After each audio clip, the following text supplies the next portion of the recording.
When we talk about snakes, dragons or crocodiles, we immediately associate the words with these three types of creature you see before you on the screen. Of course, there may be different types of snake or crocodile, and your idea of a dragon might be slightly different to what is shown here, but generally speaking, these are roughly what you would envisage. It may surprise you to learn, however, that this classification is relatively modern. This is what we have been preconditioned to believe.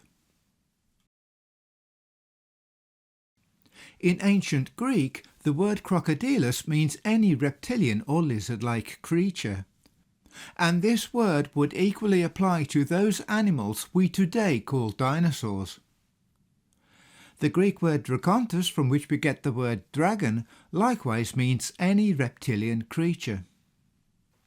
The word dinosaur, on the other hand, was first coined by Sir Richard Owen in 1841. Up till that time, and even for a short time afterwards, dinosaurs appeared in textbooks and museum displays as dragons. We have been conditioned to regard dragons today as the winged creatures you see in storybooks.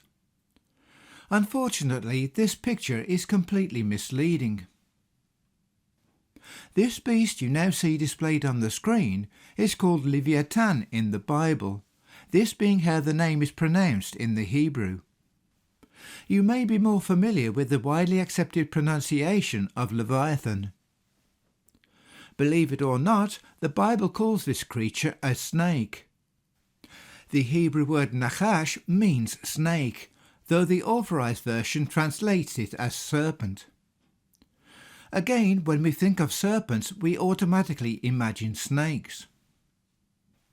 In that day the Lord with his sore and great and strong sword shall punish Leviathan the piercing serpent, even Leviathan that crooked serpent. In both instances where the word serpent appears, the Hebrew word is nachash. The book of Psalms mentions the many heads of this beast Leviathan. Thou breakest the heads of Leviathan in pieces, and gavest him to be meat to the people inhabiting the wilderness. In Exodus chapter 4, we read that Moses' rod turned into a serpent. The Hebrew word translated as serpent is once again nachash. And the Lord said unto him, What is that in thine hand? And he said, A rod.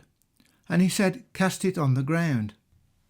And he cast it on the ground, and it became a serpent, that is nachash, and Moses fled from before it. But in Exodus chapter 7, Moses' rod became a tanin, a completely different word.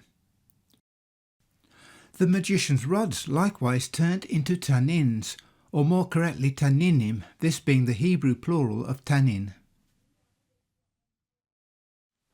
This word tanin is enigmatic. It is translated as whales in Genesis 1 verse 21 and Job 7 verse 12, as dragons in Deuteronomy 32 verse 33, Nehemiah 2 verse 13, and Psalms 148 verse 7 and 91 verse 13. And some sort of sea monster or dragon of the sea in Psalm 74 verse 13 and Isaiah 27 verse 1. The prophet Micah informs us that the dragons of the desert make wailing sounds. This is in Micah 1 verse 8. As you know, snakes hiss. They do not make wailing sounds. So you see, the one word was used for more than the one type of creature. All of this demonstrates that there was no clear distinction between the various classes of reptile in biblical times. A dragon could be anything from a snake to a huge reptilian creature. In the Septuagint, when Aaron cast down his rod, it became a dragon. The rods belonging to the Egyptian wise men also turned into dragons. This shows that the word dragon was used generically for a wide variety of creatures. Nowadays we would use more specific terms for each type of creature. When we look at what Josephus has written, Moses' rod turned into a dragon at Mount Sinai, or Mount Sinai, whichever is your preferred pronunciation. But when he went before Pharaoh, his rod turned into a snake, the Greek word ophun meaning snake, whilst the magician's rods turned into dragons. So, do you see what I mean?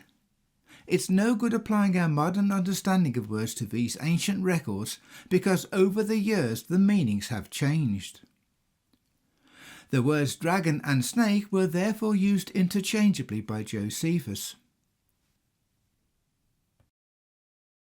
When studying the writings of the classical writers such as Herodotus, Strabo, Diodorus, etc., we can easily make the mistake of trying to interpret their reports according to our modern thinking. What we have to understand is that English is a composite language, meaning that it is an admixture of other languages. Our English word sphere, for example, is from the Greek sphera. We did not have a suitable word in our own English language, so we borrowed it. The same goes for the word circle, which is borrowed from the Latin circulus. Because ancient languages generally had a smaller vocabulary, they were relatively basic compared to our modern developed languages. The Hebrew word eved, for example, can mean either worker, servant or slave. The Hebrew word avodah, meaning work, is derived from the same root. In modern English we have 3 separate words with different meanings, but this was not so in ancient Hebrew. The Hebrew word shamayim can likewise variously mean height, heaven, heavens or skies. And the Hebrew word sadeh can mean field, territory, country or similar. The classical writers likewise use the words snake, serpent and dragon interchangeably. Today we regard these as completely different creatures. This was not so of old.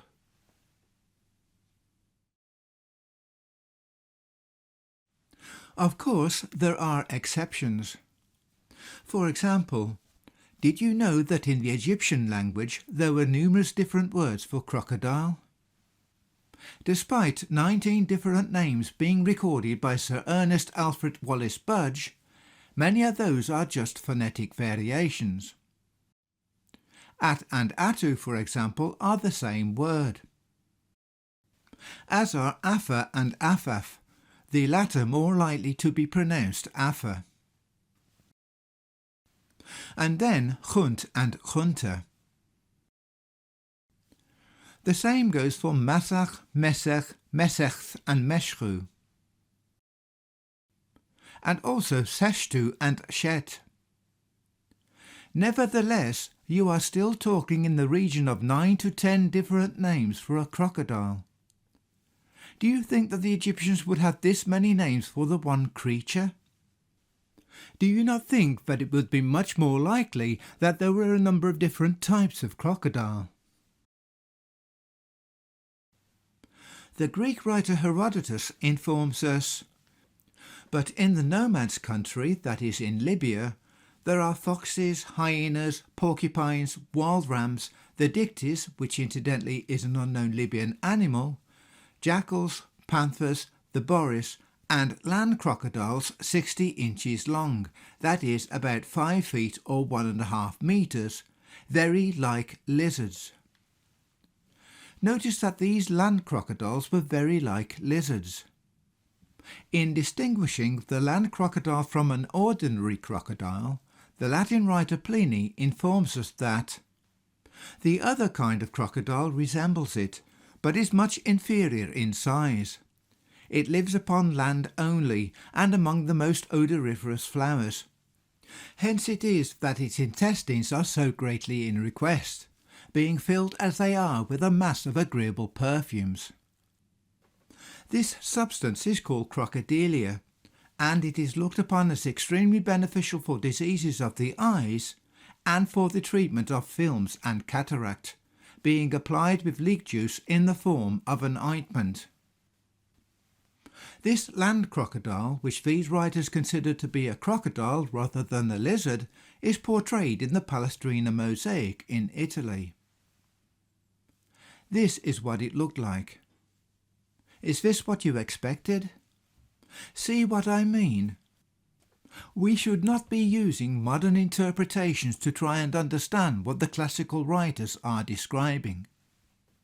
We need to take a step back and think it through rather than simply reject what is written, claiming that it is nonsense. Knowing that the name hippopotamus means river horse, let's look at what the Latin writer Pliny has to say about this creature. The Nile produceth the hippopotamus, another wild beast of a still greater size. It has the cloven hoof of the ox, the back, the mane and the neighing of the horse, and the turned-up snout, the tail and the hooked teeth of the wild boar, but not so dangerous. The hide is impenetrable except when it has been soaked with water, and it is used for making shields and helmets. This animal lays waste the standing corn, and determines beforehand what part it shall ravage on the following day. It is said also that it enters the field backwards to prevent any ambush being laid for it on its return. Of course, our natural reaction is to compare what Pliny says with the animal we today call a hippopotamus, see that Pliny's description does not fit what we know about the animal, and to dismiss it out of hand as being a ridiculous description. As I have already stated, the word hippopotamus means river horse. So, knowing this, which of these two animals do you think Pliny is describing? Notice the turned-up snout, and the cloven hoof like that of an ox. When we look at other representations of this animal, we can clearly see how this other hippopotamus aptly fits Pliny's description. The trouble is that most people are too quick to dismiss something like this without giving much thought to what is actually being said. This mosaic of a Nilotic scene from what is known as the House of the Physician in Pompeii is dated to the 1st century of the Common Era.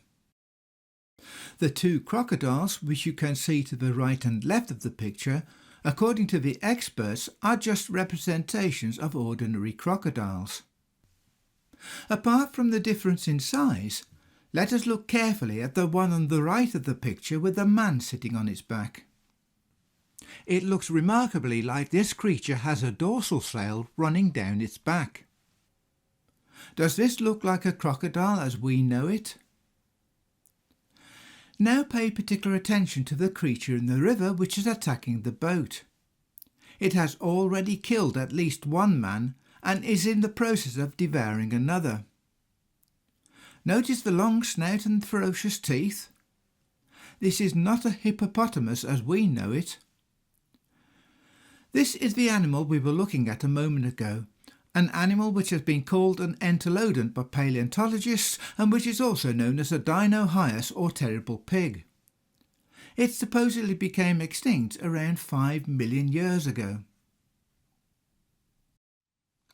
This same animal is depicted in the Palestrina mosaic discovered at Palestrina in Italy. This is an artist's impression of what they think a dinosaur looked like compared with a picture of the skeleton. The hump on its back is just about visible in both of the pictures on the right, whilst the exaggerated arching of the upper and lower mandibles is presumably down to the artist's impression of the animal snarling. In real life, it would not have been possible for the animal's jaws to curve in this manner, as the jaws, as can be seen in the skeleton on the left, are inflexible, and this would have been the case no matter what animal we were looking at. In fact, we see a similar exaggerated curvature of the upper and lower mandibles in this representation of a crocodile, which is depicted in a Nilotic scene in Pompeii. I very much doubt that the artist responsible for these mosaics especially for those scenes showing the animal devouring humans, will have had very much time to draw the scene as it was actually taking place. In all other respects, however, this is an entelodont, an animal also known as a dinohyus, and if the remains of this creature were to be found in Egypt, it would certainly be classified as such. Some of the Greek letters in the Palestrina mosaic are either indistinct or are of an unusual form. If I am reading the label on this creature correctly, it is called a sibpig. This is an unusual name, and I can only interpret it to mean razor-toothed pig. The word pig, however, is not a Greek or a Latin word. It could, however, be Egyptian. In Egyptian, bearing in mind that there are no vowels in the Egyptian hieroglyphic alphabet, the word for pig is understood to be apech or similar. This word apech could very well transliterate into Greek as pig, but I am open to suggestions should anyone be able to provide a more plausible translation of this name. In my opinion, it is no coincidence that the dinohyus is also known as terrible pig. Let's now consider what is recorded by these classical writers concerning another creature, a creature referred to as a winged serpent. The Greek writer Herodotus, who was one of the earliest of the Greek historians, wrote, "Winged serpents are said to fly from Arabia at the beginning of spring, making for Egypt. But the ibis birds encounter the invaders in this pass and kill them." Pausanias called these birds Stymphalian birds, adding that though they looked like a black ibis, they were not ibises. This is what these birds looked like according to ancient records. Needless to say, these birds are today extinct. Herodotus also wrote, "For the spice-bearing trees are guarded by small winged snakes of varied colour, many around each tree. These are the snakes that attack Egypt."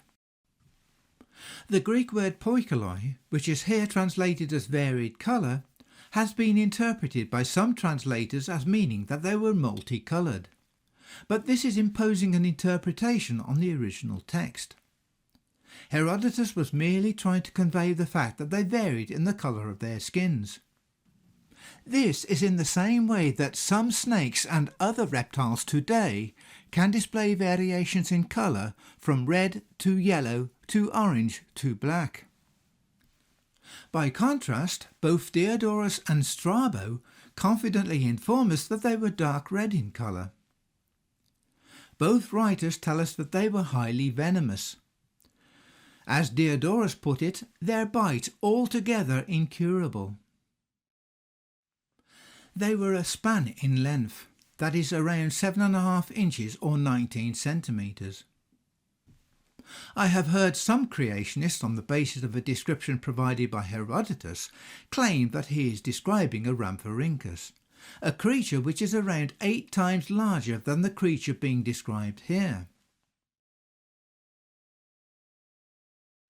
Herodotus informs us that they were shaped like a water snake, and their wings resembled, in texture rather than in appearance, those of a bat. The serpents are like water snakes. Their wings are not feathered but are very like the wings of a bat. Of course, a Rhamphorhynchus looks nothing like a water snake. Robin Waterfield, in his translation of Herodotus, quite justifiably translates this same passage as follows. "Their snakes are similar in shape to water snakes. Rather than proper feathered wings, they have wing-like membranes which are not too dissimilar from those of a bat." George Rawlinson had this to say about this creature. "The winged serpents of Herodotus have puzzled many persons from the time of Pausanias to the present day. The reason why they puzzle everyone is because evolutionist scientists insist that these creatures became extinct somewhere between 125 million to 65 million years ago. When you put all the facts together, these writers appear to be describing the creature paleontologists have decided to call a Sauropteryx, of which only one specimen has ever been found, this having been discovered in Kyrgyzstan in Central Asia. This is an artist's impression of what one may have looked like. This is what they actually found. The creature is so badly deformed that it is impossible to make out what precisely it looked like. We are authoritatively told in respect of this creature's mode of flight, our calculations and estimates of alternative glide polars illustrate that Sauropteryx's triangular hind limb membrane would have allowed for efficient gliding flight across a range of speeds. This, of course, is pure speculation. As you can see from the following diagrams, we can't even be certain of what his wings looked like. We are told that these serpents attacked from on high, or as Herodotus put it, kept guard over all the trees which bear the frankincense, suggesting that they swooped or glided down on their victims. Diodorus tells us that they bite by leaping upon their victim, and as they spring or jump on high, they leave a stain of blood upon his skin. These creatures could therefore swoop down from the tops of trees as well as leap up from the ground, with Strabo informing us that they spring up as high as a man's waist. Josephus mentions these flying serpents when he tells us that some of which ascend out of the ground unseen and also fly in the air. It should be noted that Thackeray, in his translation, has rising into the air rather than fly through the air, though the Greek word petina clearly means fly or flies. They swooped and glided, but did not actually fly in the strict sense of powered flight. They probably glided in the same way that flying squirrels glide. The fact that they had wings and climbed trees demonstrates that they had limbs of some description. This would then match the identification of this creature as a Sauropteryx. Herodotus records, "There is a place in Arabia not far from the town of Buto where I went to learn about the winged serpents. When I arrived there, I saw innumerable bones and backbones of serpents, many heaps of backbones, great and small and even smaller. This place where the backbones lay scattered is where a narrow mountain pass opens into a great plain which adjoins the plain of Egypt. Winged serpents are said to fly from Arabia at the beginning of spring, making for Egypt. But the ibis birds encounter the invaders in this pass and kill them."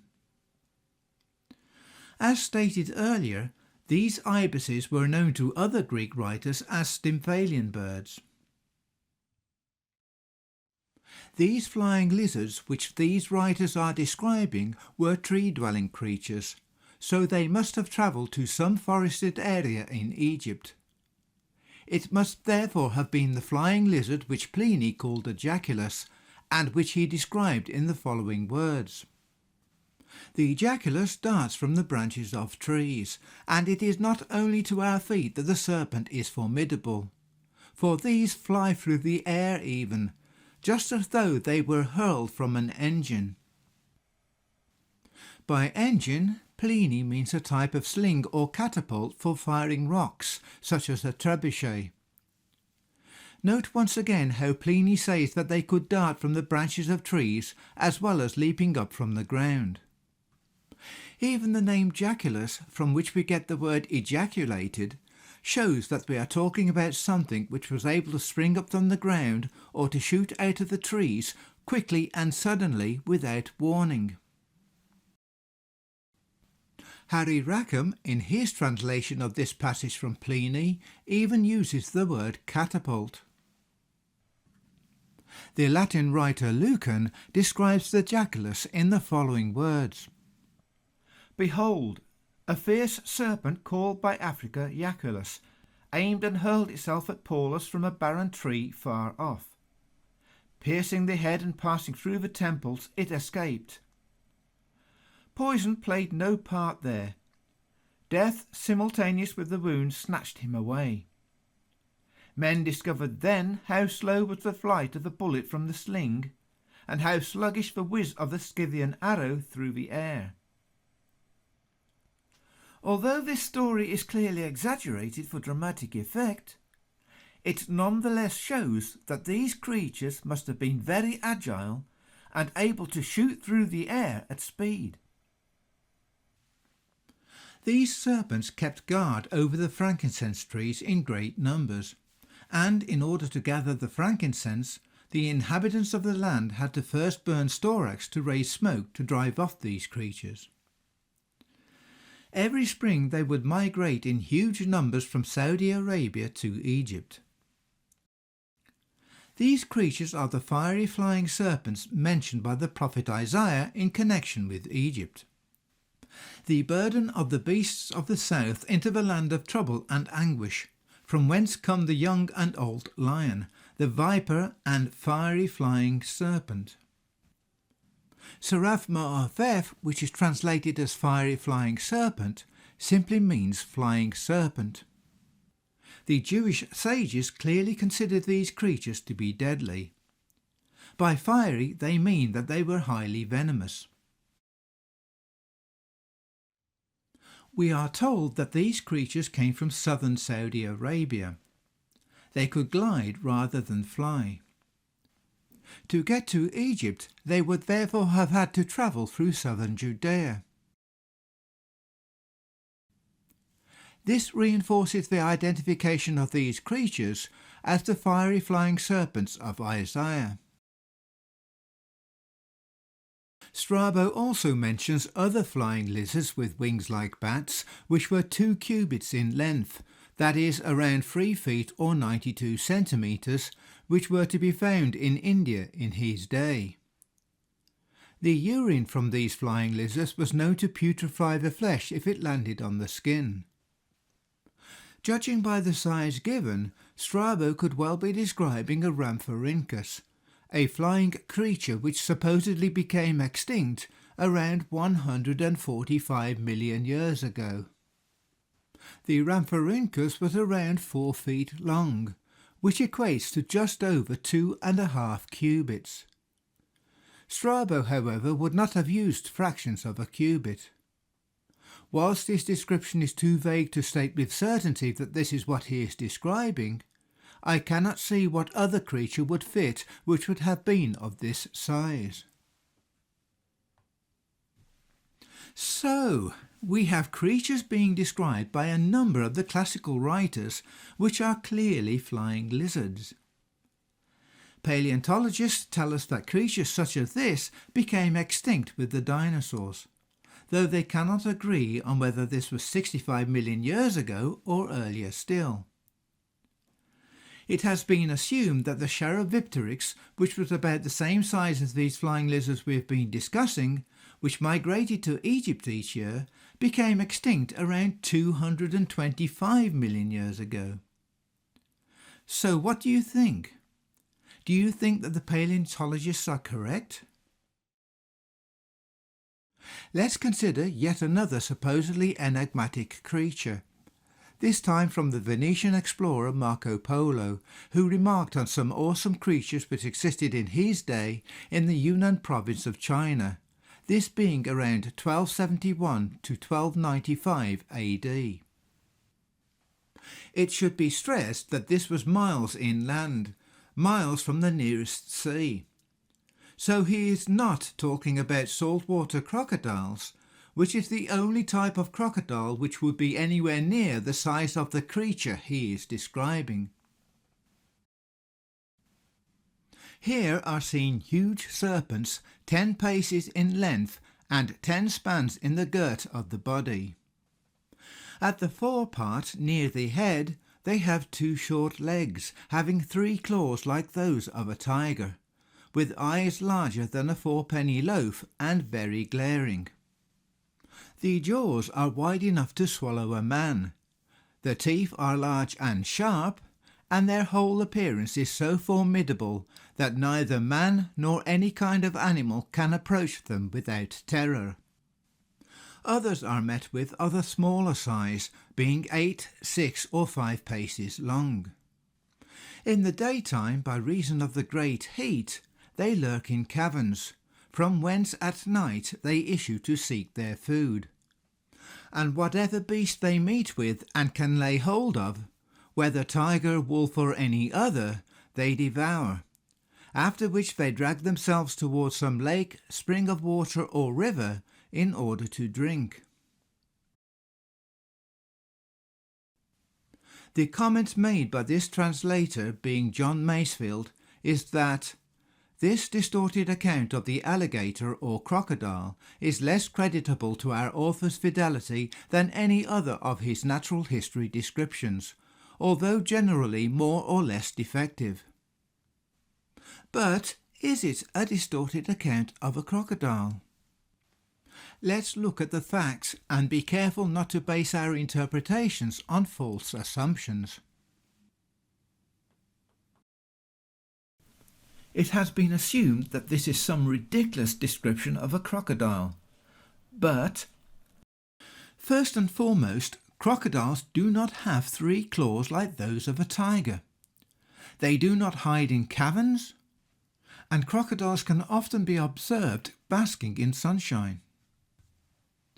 10 paces is around 25 to 30 feet or 7.5 to 9 metres long, which is huge for a crocodile and is larger than the largest recorded saltwater crocodile, with a length of 21 feet, that is 6.4 metres, captured in the Philippines in September 2011. Its girth of 10 spans is around 7.5 feet or 2.3 metres, which is massive for a crocodile. A 4-penny loaf is understood to be a 3-pound or 1.36 kilogram loaf, which is a large loaf of bread. Its eyes must therefore have been huge. So why would Marco Polo specifically mention the creature's 2 short front legs when the crocodile's rear legs are roughly the same length? Why should we assume that he is talking about a crocodile in the modern sense of the word? Notice that the front and rear legs of a crocodile are the same length. The same may be said of an alligator's legs. There is no way that they can be said to be shorter than the rear. The front legs have 5 toes and cannot be described as having 3 claws like those of a tiger. Now compare what Marco Polo says with this creature. It is a dinosaur which we have decided to call an Allosaurus. Bear in mind that this is an artist's impression of what they think one may have looked like. Nevertheless, note not only the size of the creature, which accords well with Marco Polo's description, but also the 2 short front legs with 3 claws like those of a tiger.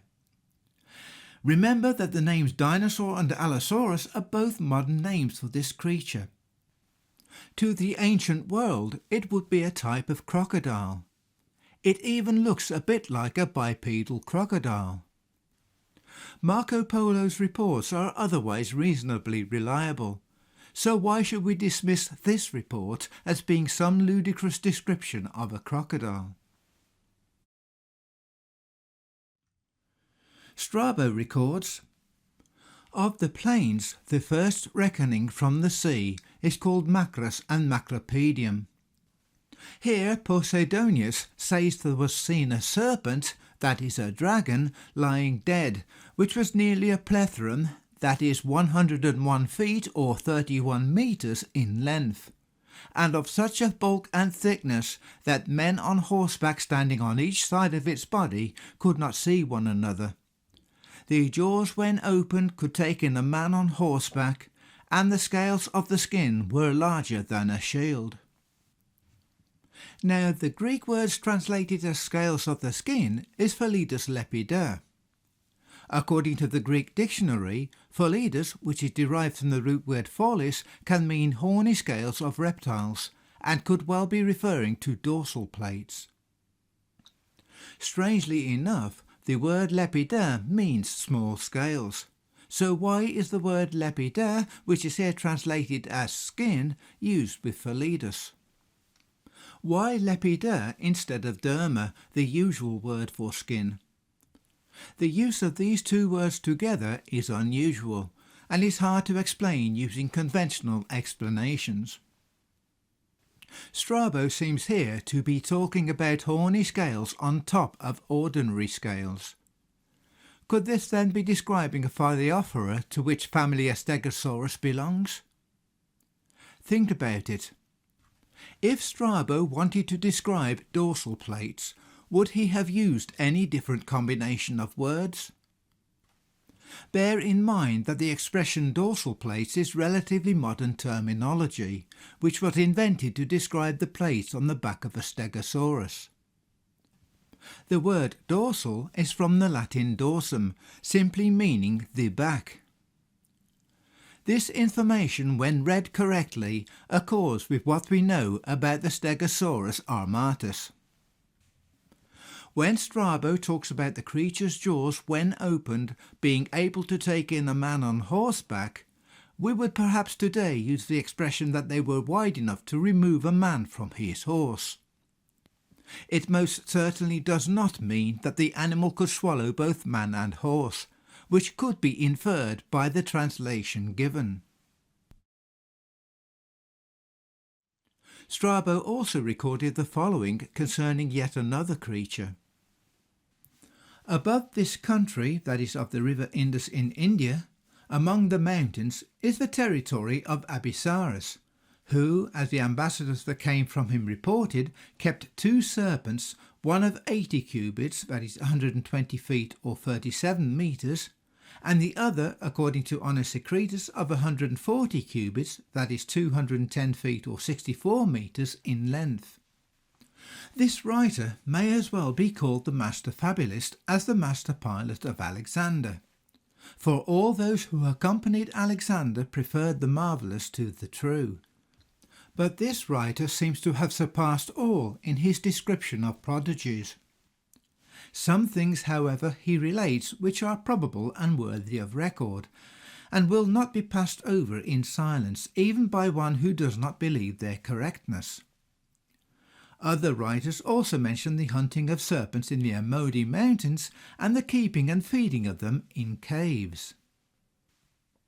The Alexander being referred to here is of course Alexander the Great. As Strabo remarks, these sizes are probably exaggeration, but Artemidorus mentions serpents, that is dracontes or dragons, also of 30 cubits in length, that is 45 feet or 14 metres, which can master elephants and bulls. In this he does not exaggerate, he tells us. But the Indian and African serpents are of a more fabulous size, and are said to have grass growing on their backs. Notice how the word dracontes, that is dragons, has here been translated as serpents. As I have already stated, there is a danger when we use the word dragon to imagine the winged type of creature familiar to us from storybook legends. Bear in mind that reptiles do not have grass growing on their backs. As you know, snakes shed their skin from time to time. The suggestion by some translators that Strabo is talking about snakes is nonsense. It is only animals such as elephants and rhinoceroses, animals which wallow in mud, which are likely to have grass growing on their backs.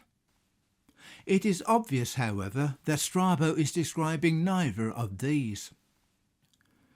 Note also that these animals he is describing could also be found in India. When you realise that Strabo is describing a sauropod, you will begin to understand why people cannot make out what animal he is actually describing. It should be noted that the sauropod which palaeontologists are calling Spinophorosaurus nigerensis was 13 metres or 43 feet long, about the same length as the animal being described by Strabo.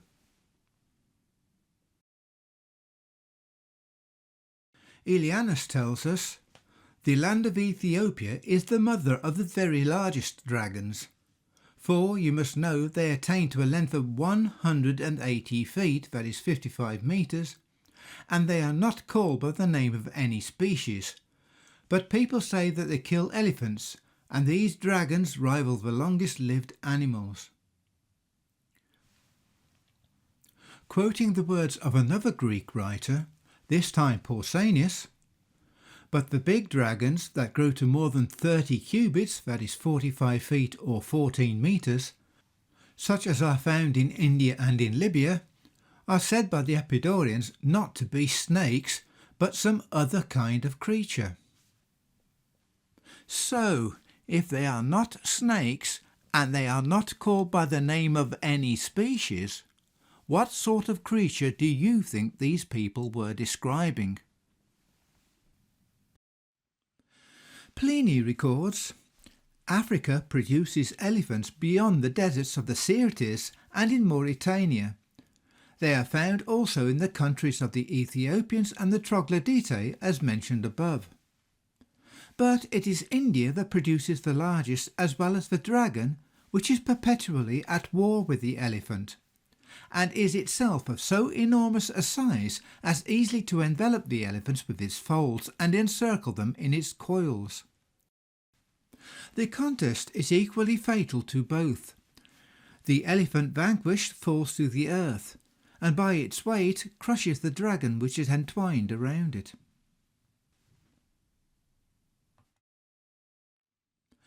Pliny continues, "The sagacity which every animal exhibits in its own behalf is wonderful, but in these the dragon is remarkably so.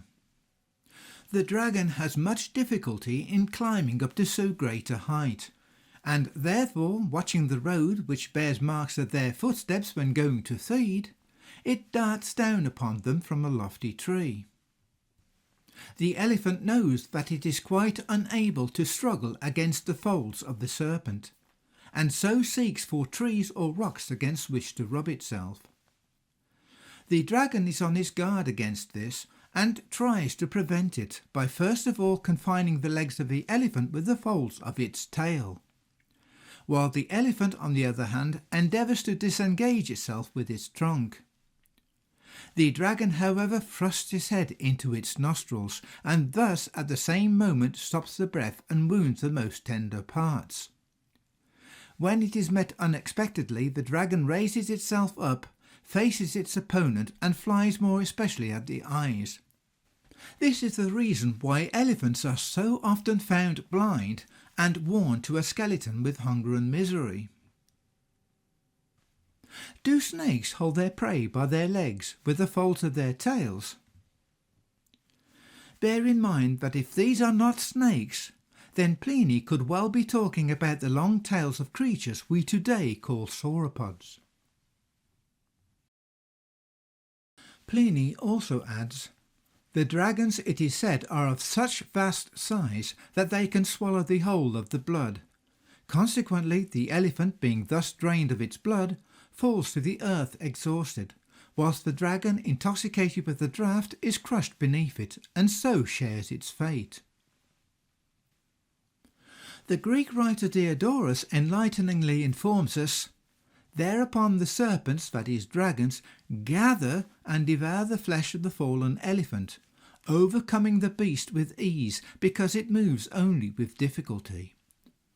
But since it still remains a puzzle why, in pursuit of their accustomed food, they do not follow the elephants into the region along the river which I have mentioned, they say that the serpents of such great size avoid the level part of the country, and continually make their homes at the foot of mountains in ravines which are suitable to their length, and in deep caves.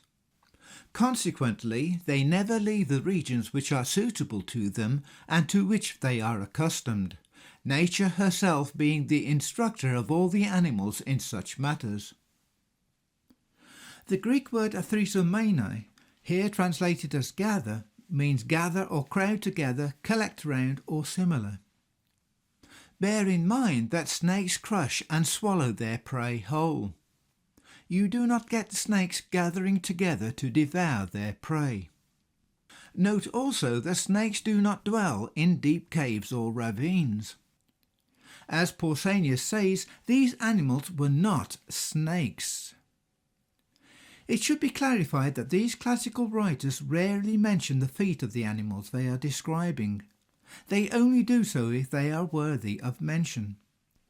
Most of their descriptions are very vague, so we have to put the snippets of information together in order to form a more complete picture. This is what the Latin writer Lucan had to say about these creatures.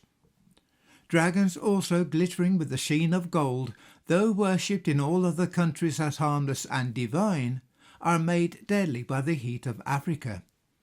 They draw in the air of heaven birds and all.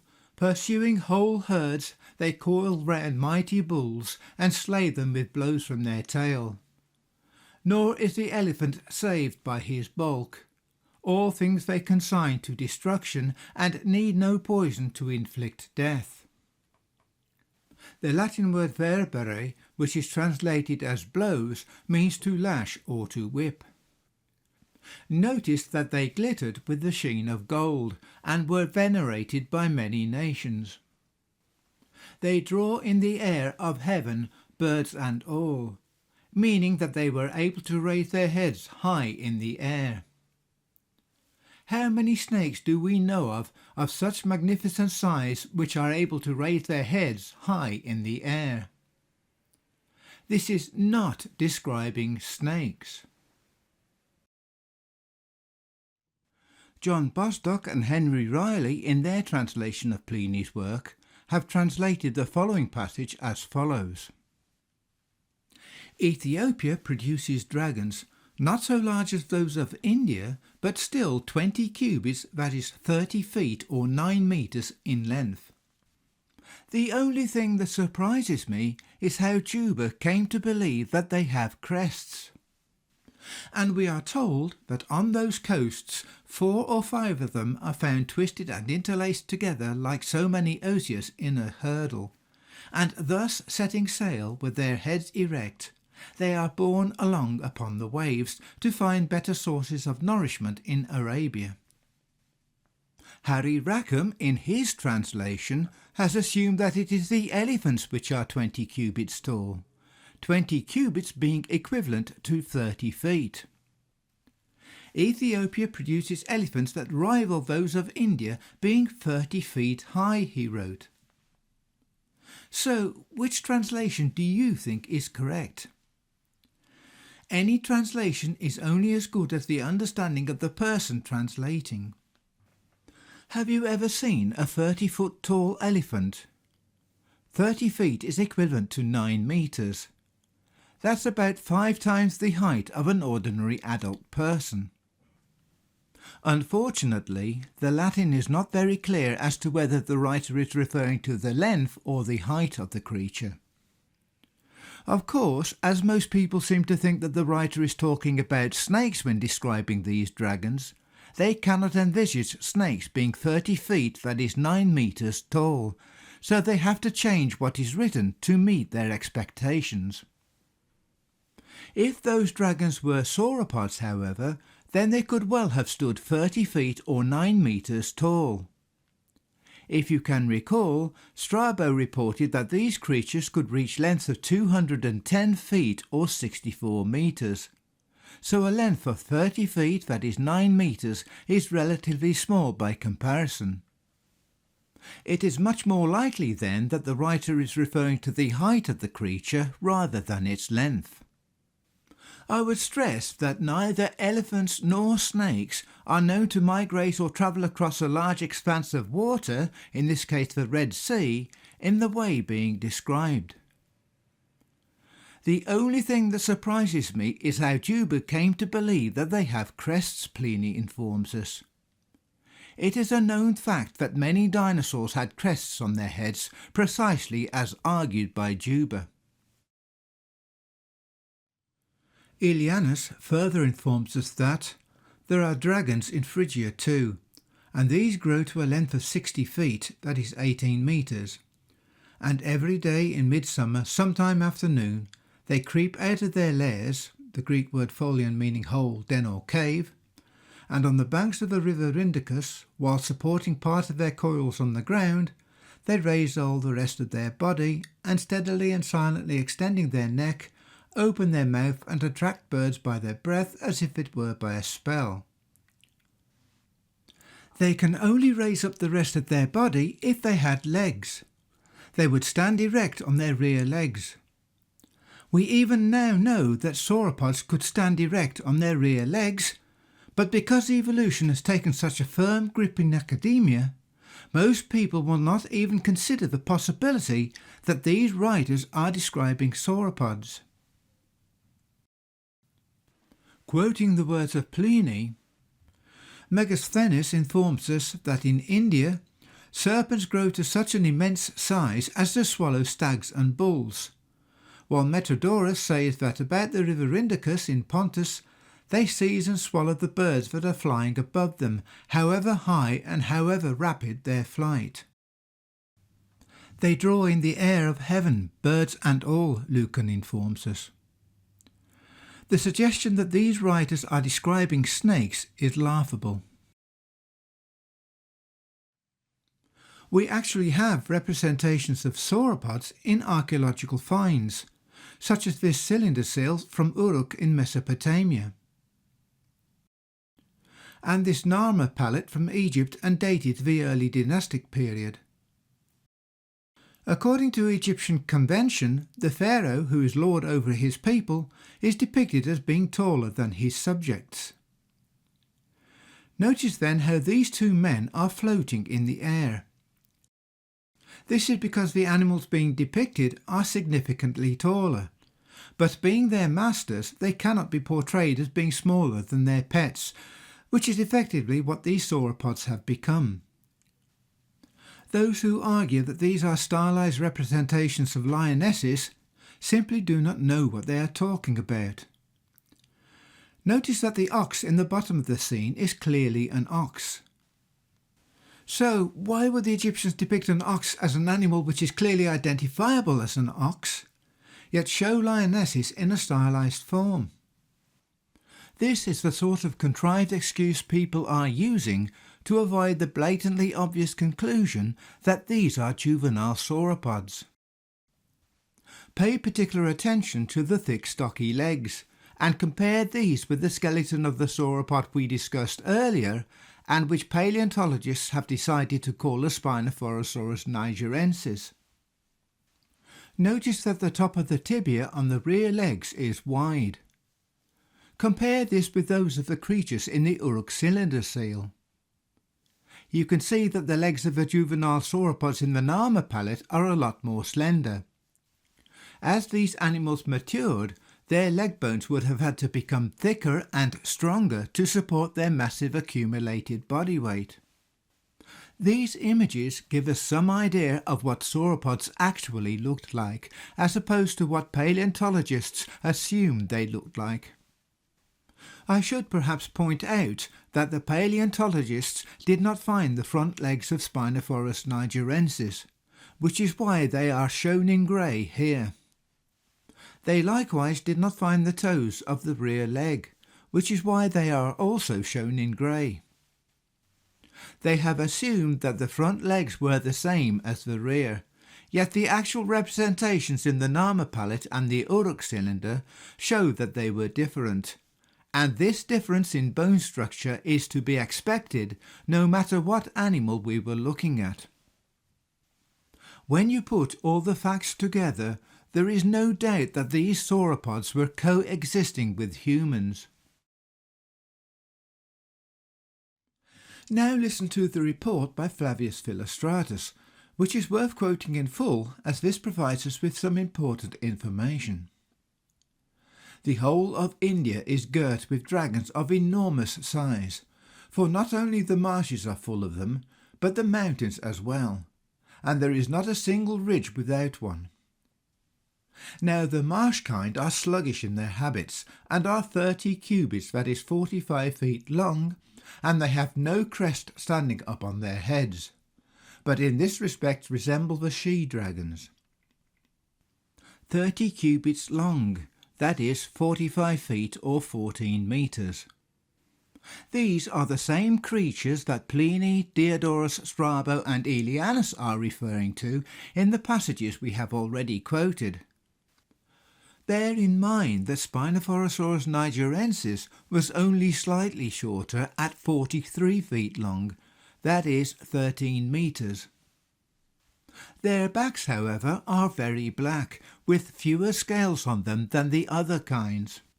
And Homer has described them with deeper insight than most poets, for he says that the dragon that lived hard by the spring in Aulis in Greece had a tawny back. But other poets declare that the congener of this one in the grove of Nemea also had a crest, a feature which we could not verify in regard to the marsh dragons. And the dragons along the foothills and the mountain crests make their way into the plains after their quarry and prey upon all the creatures in the marshes.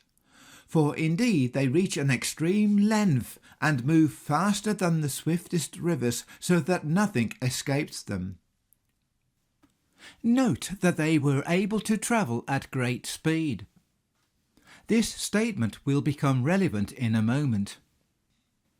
He continues, these actually have a crest of moderate extent and height when they are young, but as they reach their full size it grows with them and extends to a considerable height, at which time also they turn red and get serrated backs. This confirms the statement by Juba quoted by Pliny that some of them had crests. It's just that Pliny did not himself observe such crests. This kind also have beards and lift their necks on high, while their scales glitter like silver, and the pupils of their eyes consist of a fiery stone, that is coloured red, and they say that this has an uncanny power for many secret purposes. The plain specimen falls the prize of hunters whenever it draws upon itself an elephant, for the destruction of both creatures is the result. This once again confirms that we are talking about the same creatures described by the other writers which we quoted earlier. And those who capture the dragons are rewarded by getting the eyes and skin and teeth. Now pay particular attention to what the writer says next. In most respects they resemble the largest swine, but they are slighter in build and flexible, and they have teeth as sharp and indestructible as those of the largest fishes. Did you catch that? They resemble the largest swine, he tells us. Do snakes in any way resemble pigs? Admittedly, sauropods had long tails and long necks, but their bodies could be described as being remotely pig-like in appearance. The writer might also merely be trying to draw our attention to the way these creatures moved and hunted rather than what they looked like. Bear in mind that we have to view this passage through the eyes of someone from the ancient world, who may have only had limited vocabulary available to him. This description also informs us in a roundabout way that these animals had legs, and when we are told that they moved faster than the swiftest rivers, it means that they were very swift and agile on their feet. Likewise, when Aelianus tells us that they were able to lift up the rest of their body, he means that the animal was able to stand on its rear 2 feet. There is only one animal to fit this description, and that is a sauropod. But evolutionists are doing their utmost to convince everyone that these creatures became extinct 65 million years ago. Bear in mind that we only have an artist's impression of what they think these creatures looked like. The written records show that we need to amend our thinking about these creatures. And it is not as though we are talking about 1 or 2 of these creatures either. There were clearly lots of them around, even as late as the 2nd and 3rd centuries of the Common Era. Philostratus continues by telling us, Now the dragons of the mountains have scales of a golden colour, and in length excel those of the plain, and they have bushy beards which also are of a golden hue. And their eyebrows are more prominent than those of the plain, and their eye is sunk deep under the eyebrow, and emits a terrible and ruthless glance. And they give off a noise like the clashing of brass whenever they are burrowing under the earth, and from their crests, which are all fiery red, there flashes a fire brighter than a torch. They can also catch the elephants, though they are themselves caught by the Indians.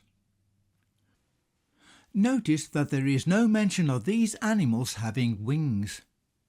If they had wings, the writer would surely have mentioned it. When you realise that this is describing animals which we today call dinosaurs, it all makes sense. The particular dinosaur being described here is unmistakably a sauropod. As has been demonstrated, you cannot look at what one writer says and base your understanding on that one writer's viewpoint. You have to collate all the information from a number of writers' reports and put them together to obtain a coherent picture. Only then can you begin to understand what these writers are actually telling us. Knowing that these writers are describing sauropods, consider the passage in the book of Job where it talks about a creature created by God called Behemoth. This creature ate grass like an ox, so it is a slightly different sauropod to the ones we have just been talking about. It moved its tail like a cedar, we are told. A cedar tree was highly esteemed for its thickness and strength by a number of the Assyrian kings who built their temples and palaces out of this wood. This passage from the book of Job is therefore describing either a Brachiosaurus or an Apatosaurus, the latter originally being called a Brontosaurus. These particular sauropods were herbivores, which accords with the statement in Job that it ate grass like an ox. So, which do you think is correct?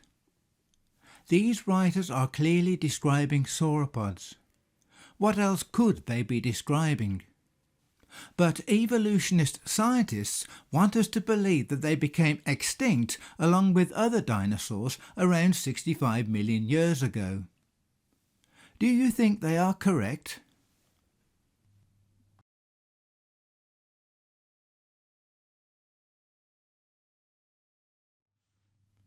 In a tapestry from the Château de Blois in France, dating to the 16th century of the Common Era, we find this creature.